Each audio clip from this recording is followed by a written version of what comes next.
So this is going to be a quick video just going over a couple of the examples from the Chapter 8 study guide. For number 1, finding the geometric mean, you're just going to find the square root of the two numbers multiplied together. So for example, for number C here, this would be the square root of a fourth times 16. A fourth times 16 is 4, and the square root of 4 is 2. So the geometric mean of those two numbers is 2. So if you look, it should be a fourth times something gets me 2, and then if I multiply by the same number, I should get 16. So like a fourth times 8 is 2, and then if I multiply 2 by 8 again, I should get 16. So the mean, it's kind of like the middle number, but for if you're multiplying to get it. So the answer is 2 there. Number 2, you have a word problem. So you should be drawing a picture. This is going to be a right angle. The skyscraper is going to be the vertical part here. The angle of elevation measures 74. So angle of elevation is the angle between the line of sight to something and the horizontal line. She's standing 34 feet away from the skyscraper, so we have this. And then something important that we are going to have to add on at the end is the fact that her eyes are 5.5 feet above the ground. So we're going to have to add the 5 feet to this when we're done, because that's how tall she is. So we'll take our calculator out. Let's get the select tool. Let's open the calculator. And I guess I should set this up first. So we have an angle, we have the adjacent, and we're looking for the opposite. So in this case, we need to use the tangent. And it'll be the tangent of the angle is always equal to the opposite over the adjacent. So the opposite is what we don't know. The adjacent is what we do know. So our calculator, we should be taking, solve for x, we should be multiplying both sides by 34.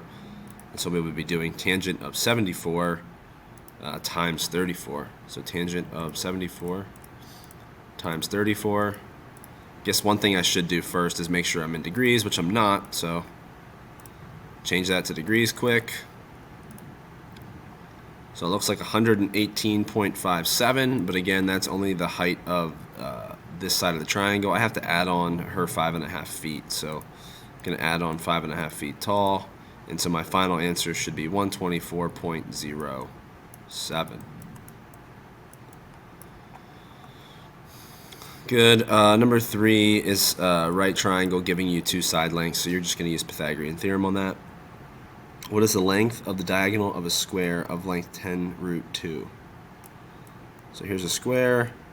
We have 10 root 2 on both sides. So what you get when you draw a diagonal through squares, you get an isosceles triangle with base angles of 45. So this is a 45, 45, 90 triangle. It's a special right triangle. And so our relationship is that the hypotenuse is the same as the side length, but multiplied by the square root of 2. So our side length is 10 root 2, and our hypotenuse would be multiplied by the square root of 2. So 10 times root 2 times root 2 again should be 20. So your final answer there would be 20. You can also use Pythagorean theorem, but if you know your special right triangle relationship, that's much easier. The area of an equilateral triangle with side length 10 root 3. So here's my equilateral triangle. Since it's equilateral, it's also equiangular, which means the angle measures are 60 degrees. So we have 60 here, we have 60 here. The top one's also 60, but what I'm going to do, since it says area, I know I need to find a height. So I'm going to go ahead and draw the height. The height is an altitude from one point to perpendicular to the bottom point. And so what you're going to come up with here, you're going to have two 30, 60, 90 triangles. So you're going to use your relationships of those to find what this height is. So it says that the side length is 10 root 3, so that's really our hypotenuse. And since I dropped this down, this is an isosceles triangle, what we have is both of these are equal to each other. So since this whole distance here is 10 root 3, I know this is half that. Also in a 30, 60, 90 triangle, the small leg is always half the hypotenuse. So half of 10 root 3 is actually 5 root 3. And then, so the last thing is the long side length, the long leg, is always square root of 3 times the short leg. So we're going to take 5 root 3 and multiply by root 3. So my height, again, is 5 root 3. It's the short side multiplied by the square root of 3. And so that's going to come out to 15. So my height is 15. My base is just the side length. So I do 1/2 base times height. Here's my height. My base is 10 root 3 multiplied by 1/2. And so your final answer there, if you want to keep it in with the square root of 3, 15 times 10 is 150, times 1/2 is 75. So this would be 75 root 3. You could also type that in the calculator and round that if you wanted to, but that should be your final answer. That one kind of takes a little bit, so you kind of have to draw it out, see what you got. It's definitely a special right triangle question. So here's your answer. Trig ratios, that's pretty straightforward.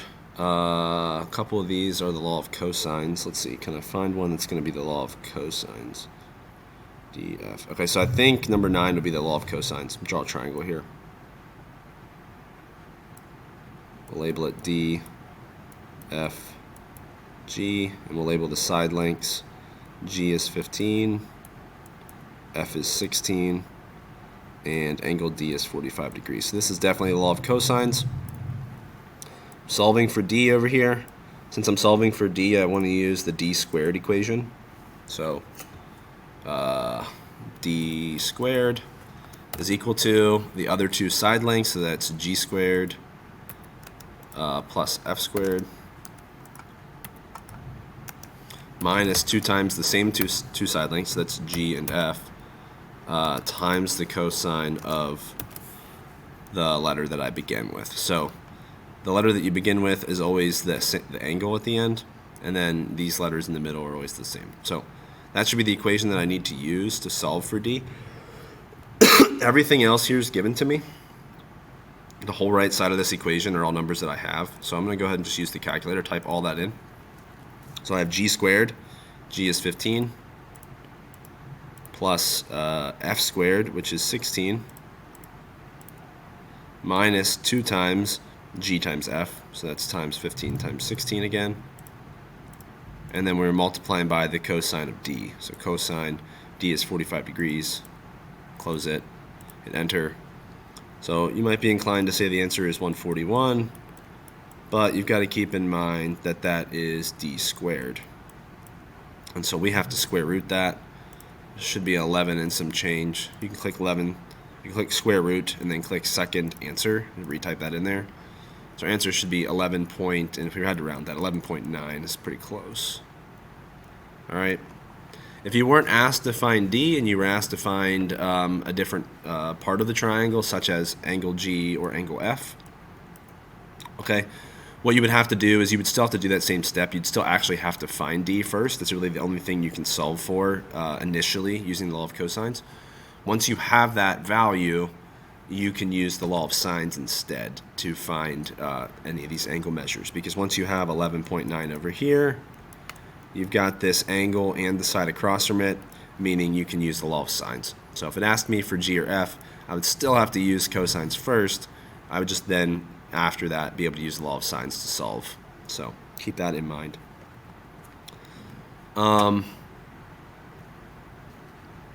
Yeah, find the ratio that represents sine of t. Sine is opposite over hypotenuse, so that's just 7 over 25. That's pretty straightforward. An altitude is drawn from the right angle and connects to the opposite side. How long is it? So this is the altitude. How long is that? That's not a fun question. You'd have to use your geometric means. So we know that this length here, this length is the same as the geometric mean, or sorry, I'm misspeaking. 7 is the geometric mean of 25 and the whole side length. So is the geometric mean is the square root of 25 times the whole side length. So if we're calling this x here, it'd be 25 plus x. Or sorry, I misspoke again. It's x and the whole side length. So it's x and x plus 25. But the easier one to do, sorry, I'm misspeaking really poorly here. Let me go back. So draw that altitude. Let me restart here. Draw the altitude. 25 is representing the entire side length. So I just didn't see that. I don't know why. So 7 is the geometric mean of x and the whole side length, which is actually 25. So initially I was seeing 25 as only like this little part, not the whole thing. So then you're going to have to solve that. In order to get rid of the square root, you're going to have to square both sides. So that is 49 is equal to 25x. Divide both sides by 25, and you do get a decimal really close to 2. 49 divided by 25, 1.96. So x is 1.96. Now that we have this as 1.96, oh my gosh, I can't. 1.96. I can just use Pythagorean theorem. So you have a hypotenuse of 7, a leg of 1.96. So Pythagorean theorem would be the square root of, do this all in one step, the square root of your hypotenuse squared minus your leg squared.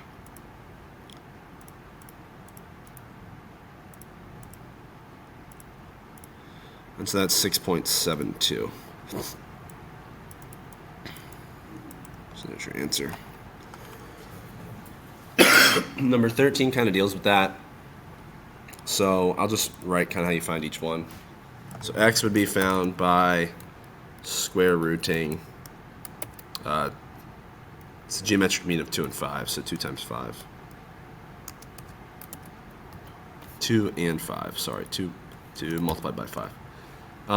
So this is the square root of 10, so x is now the square root of 10. And then you could do Pythagorean theorem to find y, or you also know that y is the geometric mean of, which is the square root of, 2 and the whole side length, so 2 and 7.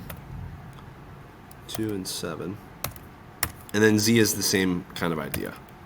So z is the square root of 5 and 7. So it's the side closest to it and the entire hypotenuse. So 5 and 7.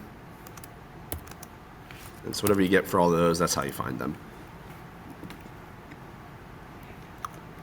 Gives you angle A. So this is the law of cosines here, number 14. Maybe I should do a law of cosines. So you should get sine of, what do we have? We have A. Okay, so sine of 29 over 12. So that's sine of A over A is equal to sine of B over B.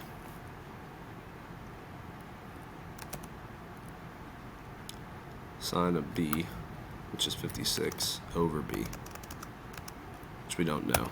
So I know this question asks you to find C for little c. You can't really find that until,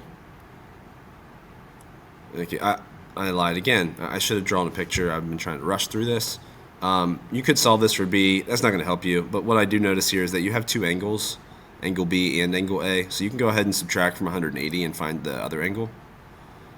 So we can do 180 minus 56 minus 29, which is 95. So we know that angle C is 95. And then you can use the law of sines. So we can say sine of A over A is equal to sine of C over C. And so we just change this to 95. And so we're just solving this, cross multiplying, this times this, this times this. So we're going to take our 12 times our sine 95 and then divide by sine 29. So do that on the calculator quick. 12 times sine 95. I like to hit enter here, get me a number first, and then divide that by sine 29. So you get 24.68. So 24.68. That's a good number. Find all three angle measures. You're going to have to use the law of cosines first. So cosines first. And you can use that to find A, B, or C. That doesn't matter. Once you use the law of cosines and you find an angle, you can then use the law of sines to find your second angle. And then the last thing to do is take 180 and subtract your two angles. Angle 1 and subtract angle 2. And it kind of depends on which angle you find first. So law of cosines, you can find A, B, or C. It doesn't matter. Just make sure you set that equation up correctly.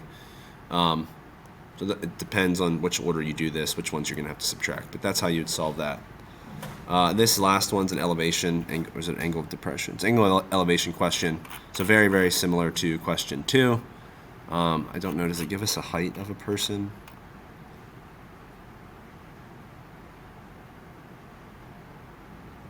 No, yeah, so this one's the tricky one. This would be like a bonus style question. So I'll set up the picture.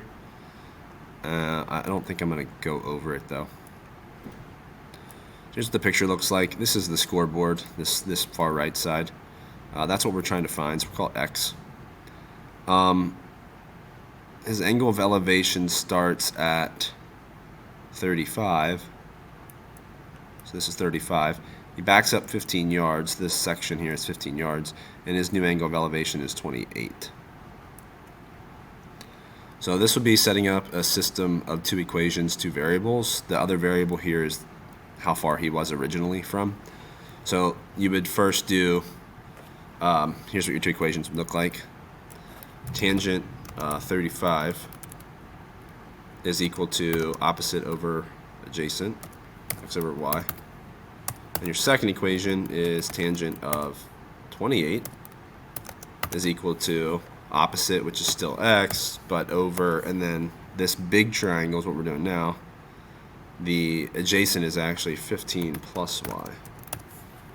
And so you would use this as two equations, two variables. What you can do, if you want to make this as, I guess, as simple as possible, would be, I kind of advise against this normally. Take tangent 35 and tangent 28 and change them to, rounded decimals. Not always a great idea because your answer at the end will end up being rounded. But if you can, round those to maybe 4 decimal places and write them down. So like first step would be, what was that, 0.7002? 0.7002 equals x over y. And then change this one to a decimal. Psychologically that might make it look easier for you to solve and might be easier for you to see what you're supposed to distribute and how you're supposed to do it. That's a setup. Won't go through solving that. Apologize for the couple mistakes that I made, but I kind of thought I caught them as I was doing it. But hopefully this is helpful for you. Like and subscribe to the channel.